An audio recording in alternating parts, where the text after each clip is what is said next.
The width of a window board is determined by the depth of the reveal that the window frame is fitted into.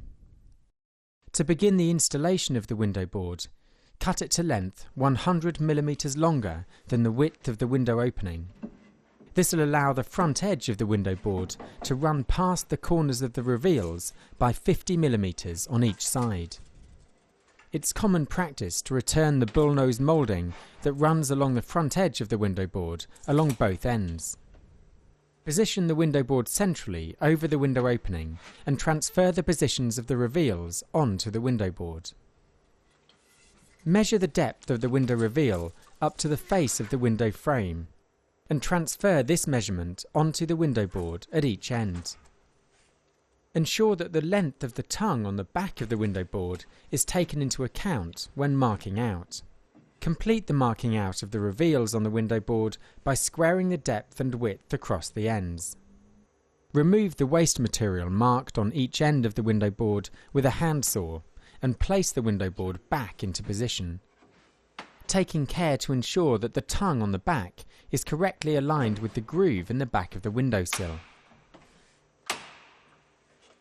Use a boat level across the width and length of the window board to ensure it's correctly aligned.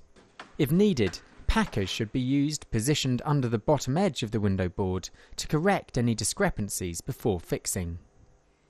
To conceal the fixing positions, galvanized window board straps should be screwed to the underside of the window board and the face of the wall.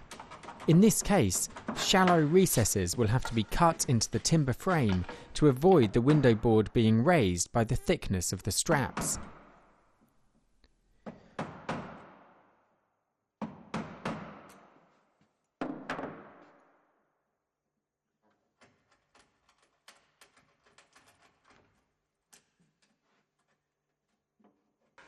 Reinstate the window board and mark the depth of the reveal and the recessed positions on the underside.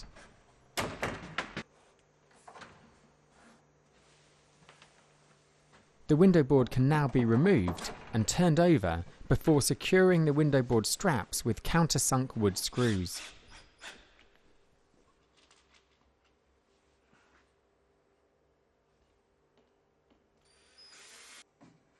Place the window board back into position and secure it with wood screws through the window board straps.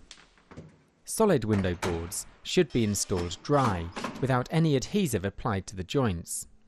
This allows any movement in the width of the board to occur freely without distortion.